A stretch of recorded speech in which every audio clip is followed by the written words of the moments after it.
Aujourd'hui en mathématiques, nous allons aborder les différentes représentations d'un nombre, c'est-à-dire toutes les façons qui existent pour écrire ce nombre, pour le désigner. Tu en connais déjà plusieurs et nous allons les revoir ensemble. Ensuite, je t'apprendrai 3 nouvelles écritures. Les 2 premières représentations sont celles en chiffres, donc en haut, 234 écrit avec des chiffres, ou alors en lettres. Ça, c'est ce que tu as en bas. Ça, ce sont les 2 premières représentations. Une troisième représentation possible, c'est celle que l'on utilise avec le matériel de manipulation. Donc, les cubes pour les unités, les barres pour les dizaines et les plaques pour les centaines. Une quatrième façon de représenter le nombre, c'est en séparant bien centaines, dizaines, unités. Donc là, je t'ai mis le code couleur, je te le rappelle, bleu c'est pour les unités, rouge les dizaines et vert les centaines. Donc ce qu'on va faire, c'est d'abord expliquer de façon plus précise ce que représente le nombre 234. 234, c'est 2 centaines plus 3 dizaines plus 4 unités. Alors ça, si on devait écrire ça en entier, ça serait compliqué et ça serait long. Donc on va raccourcir. Au lieu d'écrire centaines, je vais mettre un C. Au lieu d'écrire dizaines, je vais prendre la lettre D, la première lettre. Et pareil avec le mot unité, je ne vais prendre que la lettre U. Ce qui fait que, en phrase mathématique, on va écrire 2 centaines de C, plus, parce qu'on les met ensemble, 3 dizaines, donc 3 D, plus 4 unités, donc 4 U.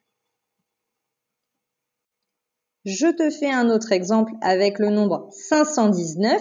Donc 519, il y a 5 centaines, 1 dizaine et 9 unités. Donc je vais écrire 5C pour les 5 centaines, plus 1D pour 1 dizaine, plus 9U pour les 9 unités. Pour la 5e représentation, là on va s'intéresser à la valeur de chaque objet. Donc j'ai repris le matériel de manipulation pour que ce soit plus simple. J'ai pour 234, 2 plaques, 3 barres et 4 cubes. Donc 2 plaques, c'est 100 plus 100, donc ça fait 200.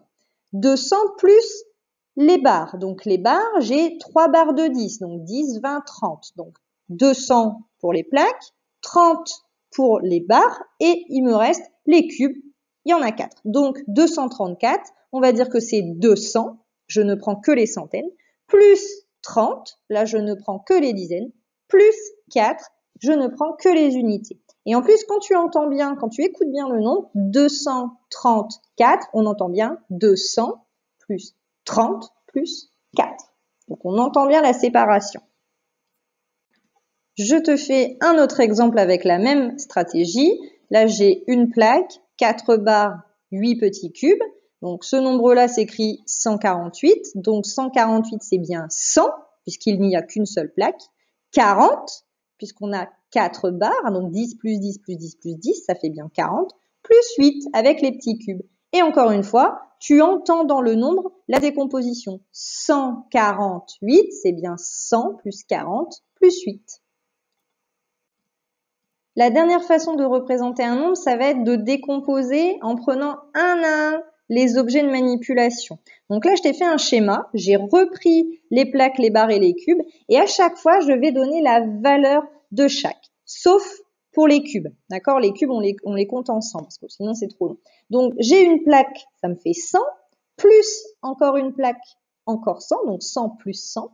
Maintenant, je m'intéresse aux dizaines, plus 10, une barre, plus 10 pour la deuxième barre, plus 10 pour la troisième barre, et enfin plus 4, parce que les cubes, je te l'ai dit, tu les mets ensemble.